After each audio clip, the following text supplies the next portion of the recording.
Bonjour, aujourd'hui une petite vidéo un peu spéciale, parce que déjà j'en ai pas fait depuis un petit bout de temps, même si je vous ai posté des vidéos, c'était des vidéos qui dataient un petit peu.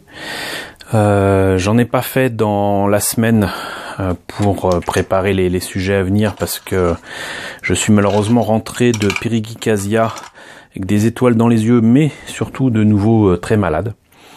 Donc désolé pour ceux qui m'ont vu comme ça, mais voilà, on n'y peut rien. Et puis surtout parce que de nouveau à Périgueux, j'ai entendu des choses qui m'ont fait dire qu'il y avait encore pas mal de préjugés concernant ce qu'il était possible de trouver en province.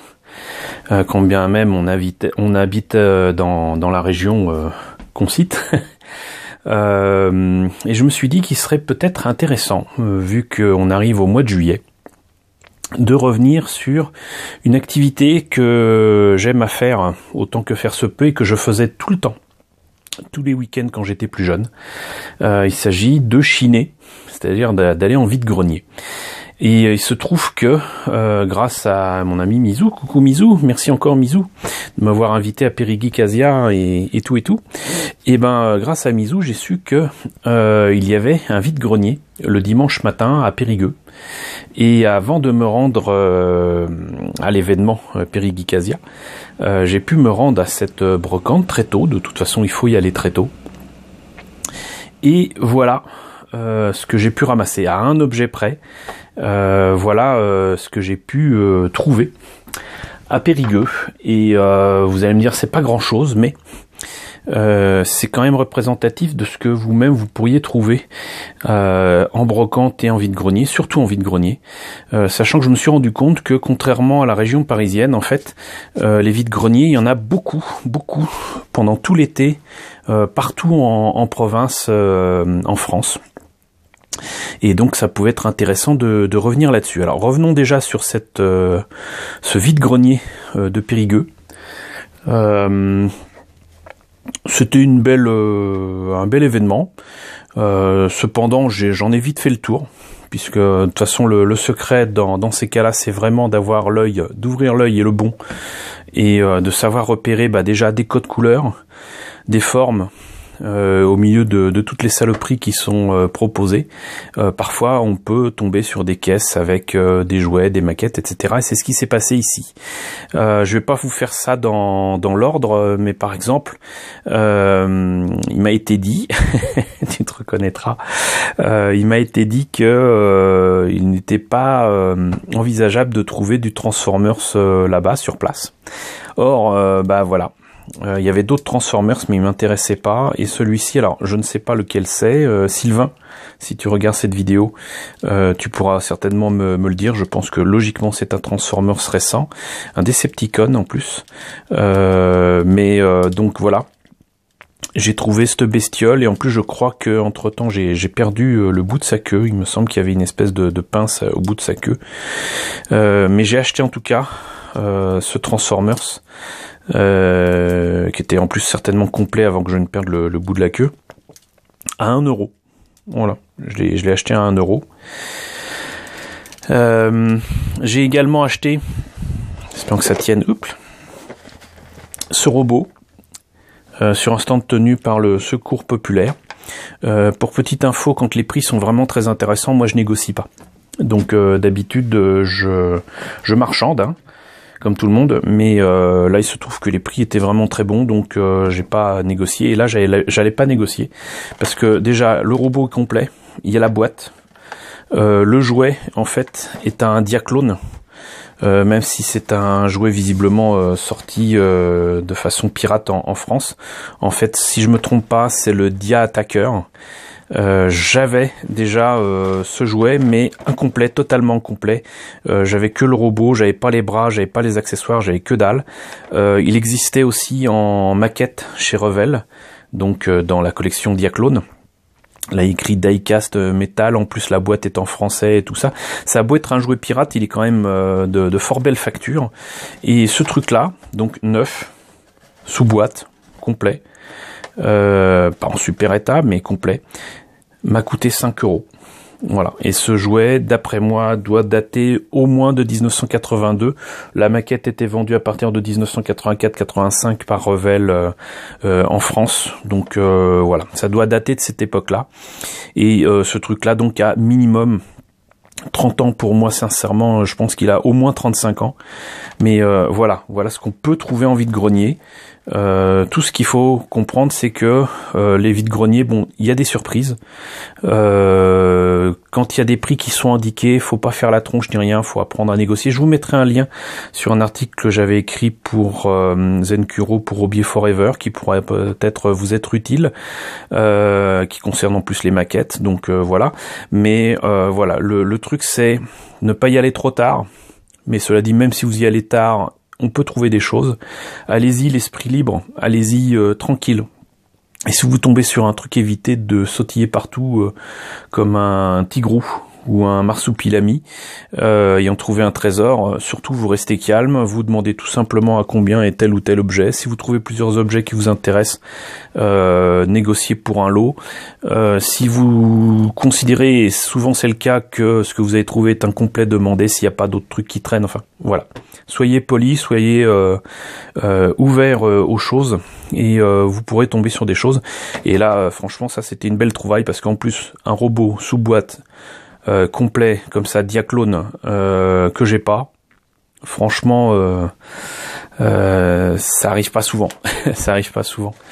Outre donc les robots et les Transformers, pour rester dans les robots, j'ai acheté aussi ce lot de Wall-E avec donc la petite boîte Wall-E. Alors je sais pas ce que c'est supposé contenir, peut-être les robots en question, mais donc il y a la petite boîte Wall-E, il y a Eva, il y a Wall-E, il y a un bras de rechange et les espèces de petits trucs là qui concassent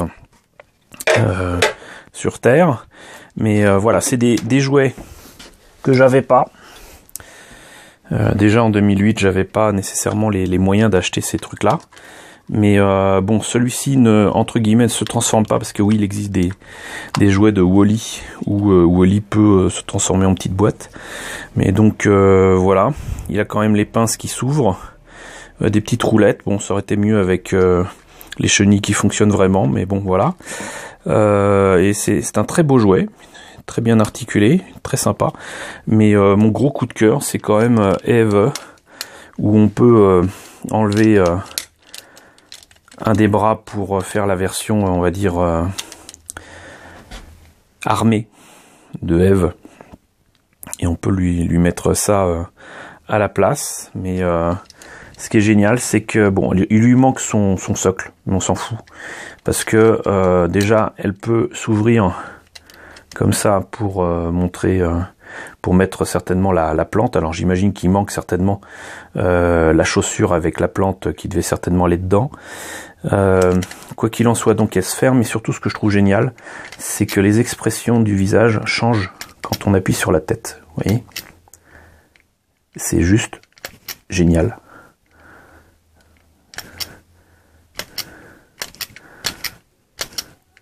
J'adore. Franchement, j'adore. Et ce petit lot avec Wall-E et Eve, donc jouet que je n'avais pas, ça m'a coûté 2 €. 2 ridicules, minuscules euros. Alors je sais aussi que les soldes ont commencé, d'après ce que j'ai compris, en France.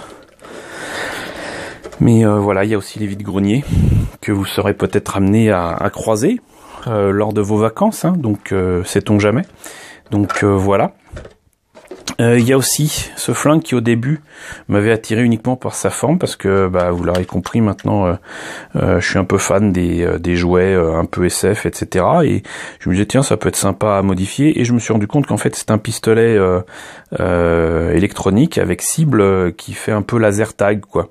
Donc j'ai pas encore changé les piles pour voir si ça marchait, mais j'ai au moins le pistolet, la cible, laquelle d'ailleurs donc apparemment réagit quand on la met en marche. Et voilà. Et il y a certainement un bouton à appuyer ou quoi. Et bah ça, ce truc-là, je l'ai pas bien évidemment. Et ça m'a coûté, je crois, 1 €. Un truc comme ça. 1 € pour ça. J'ai eu aussi un lot de figurines avec là c'est un personnage d'un dernier film Disney avec que des animaux que j'ai vraiment adoré, qui s'appelle Zootopia. Donc c'est le, alors je sais plus si c'est le chef ou si c'est un des flics dans Zootopia, mais enfin voilà. Et en plus je le trouve super bien fait. C'est juste dommage que le socle soit mou, mais ça sera peut-être l'occasion de trouver d'autres figurines de Zootopia comme ça. Ça mériterait d'être peint. Et ça peut être sympa. Une figurine de Star Wars, je pense, de l'épisode 7, que je n'ai pas. Je crois que c'est la petite créature qui est dans le désert et veut attraper BB-8. Mais j'en suis pas sûr. Je pense que c'est cette créature-là. Mais bon, il y avait un buste de 6PO qui apparemment est une prime Nestlé. Alors ça, c'est un truc que je n'avais pas non plus. Et des petites figurines de mignons que je trouve assez sympa. Et tout ça, le lot là, 50 centimes. 50 centimes, pourquoi se priver? Puisqu'on parlait de Star Wars, je me suis pris aussi un sabre laser, que j'ai certainement déjà, mais j'ai découvert que mes sabres laser que j'avais depuis des années étaient abîmés, s'étaient oxydés ou quoi, et celui-là, bon, je le trouve trop gros, pas très beau. Même modifié, je pense que ça irait pas, mais il fait partie donc de ces sabres qui ont été faits il y a quelques années, où la lame rentrait complètement dans la garde, et quand on appuie sur ce bouton ici, hop, ça s'agrandit. Donc c'est pas tant pour l'objet lui-même que pour le système qu'il y a à l'intérieur. S'il fonctionne encore, ça peut être intéressant, et là encore 1 euro. 1 euro, ça c'est rien. C'est rien du tout. Et puisqu'on s'intéresse aux maquettes ici, une des premières choses, pardon, encore malade comme je vous disais, une des premières choses que j'ai trouvées là-bas, c'est cette maquette du Mirage F1C ou 1.72 de LR.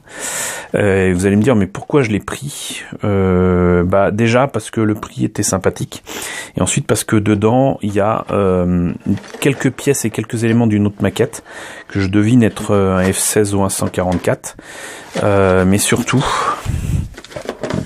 il y avait 2 pots de peinture enamel. Alors il y a écrit SM sur les pots, ça veut dire semi-gloss, c'est-à-dire satiné.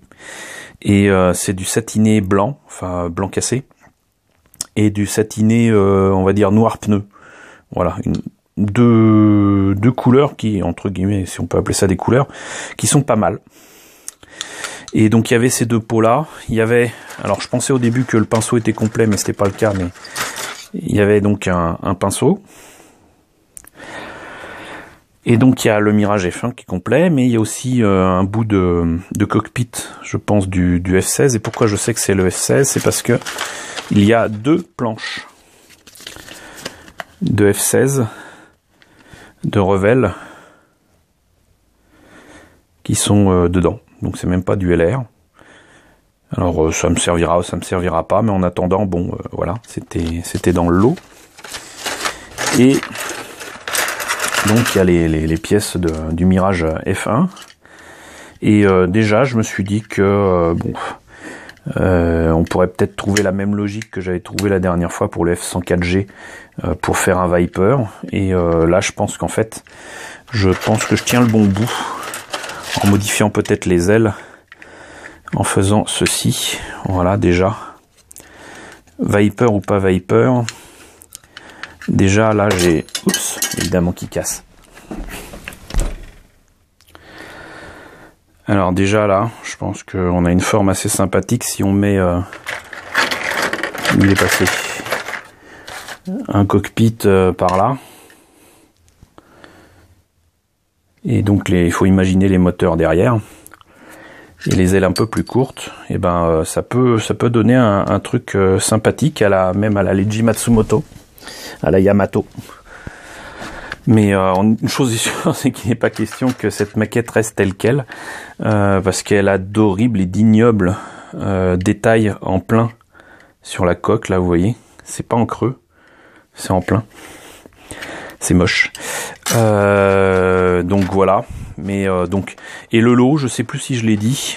Donc les peintures, la maquette et tout qu'il y avait dedans. On m'en a demandé 2 €.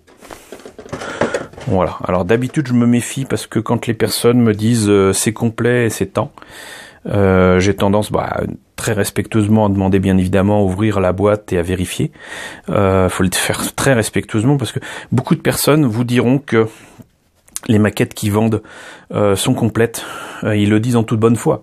Mais la plupart du temps, si vous tirez un peu les verres du nez, vous vous rendez compte que les personnes vous disent ce que d'autres personnes leur ont dit. Et c'est pas forcément comment dirais-je, ce que représente la réalité. Donc il faut que vous vérifiez vous-même, et si vous avez le moindre doute, il faut négocier et dire bon, écoutez, moi je suis pas persuadé que ce soit complet, donc vous proposiez tant, moi je vous propose tant. Ou alors vous fouillez dans le stand pour voir si vous trouvez les morceaux qui manquent. Ça arrive souvent. Moi, il m'est arrivé une fois de devoir faire comprendre à un vendeur dans un grand vide-grenier, je sais plus c'était Houilly ou Torcy sur la région parisienne, un gars qui avait une maquette qui m'intéressait parce que la boîte était magnifique, de LR. Ça change, de LR, et donc c'était un magnifique bateau. Un bateau genre 16e siècle, quoi. C'était peut-être le Royal ou quoi. Il était tout en hauteur. L'illustration de la boîte était magnifique. Et en bon état en plus. Et donc par curiosité, j'ai commencé à regarder la maquette et à demander combien c'était. Le gars me disait c'est complet et c'est tant. Et c'était très cher. Et j'ai demandé quand même si je pouvais ouvrir la boîte. Et dedans, il y avait que les grappes. La maquette n'était pas dedans, il n'y avait que les grappes, la maquette a été visiblement montée, terminée, faite, mais il n'y avait pas la maquette dans la boîte. Et visiblement, pour le discours que me tenait le gars, il connaissait ni les maquettes, ni cette maquette-là en particulier. Et quand je lui ai dit, mais enfin, vous voyez bien que la maquette n'est pas dedans, et lui, il voyait les grappes, pour lui, la maquette était là. Bon, autant vous dire que de toute façon, le mec était de mauvaise foi, pour une fois, mais voilà, toujours vérifier. Vous toujours être de bonne foi et négocier, c'est aussi indiquer la raison pour laquelle vous estimez que le prix demandé n'est pas le bon, n'est pas celui qui vous intéresse pour prendre l'objet, tout simplement. Et puis si ça ne marche pas, vous passez votre chemin, vous saluez la personne, vous restez poli quoi qu'il arrive et vous passez à autre chose. Voilà, c'est pas grave, ça ne fout pas en l'air la journée. Mais on n'en a pas fini, parce que j'ai ramené un autre objet aussi qui n'a pas été acheté à Périgueux et que j'ai trouvé, parce que là aussi beaucoup de personnes disent chez moi on trouve rien, je suis au milieu de la Cambrousse et tout, trou perdu, on trouve rien. Vous voyez, moi je suis au milieu de la Cambrousse, je suis dans ce que certains appellent un trou perdu, ce que je n'accepte pas, mais bon, voilà. Il s'agit en fait d'un circuit Hot Wheels avec une espèce de machin là qui tourne. On va essayer de voir. Qui tourne. On va éviter de montrer le bordel autour. Et c'est avec un Star Destroyer détruit, donc très clairement issu de l'épisode 7, donc désert de Jakku avec une épave de Star Destroyer, et on voit que c'est fait pour les enfants parce que je me rends compte qu'ici ces machins-là sont en caoutchouc mou, c'est rigolo. Et donc normalement il y a ici un faucon qui devrait être ici, et là il devrait y avoir des axes. Alors j'ai trouvé ça aussi, mais je sais pas, logiquement ça va avec, mais j'ai pas compris comment ça tenait. Mais normalement il y a des TIE Fighters en carton, et le faucon doit tourner et descendre pour attaquer les TIE Fighters et les faire tomber. Et donc là vous avez du coup une manette ici. Oups. Et cette manette, elle va permettre de contrôler. Alors c'est pas facile de tourner ça, mais vous pouvez faire tourner comme ça. Et alors vous le voyez pas, mais vous l'entendez peut-être. Donc en fait, ça tourne. Et vous pouvez avec la manette donc le faire descendre et attaquer et faire les bruits du faucon qui attaque.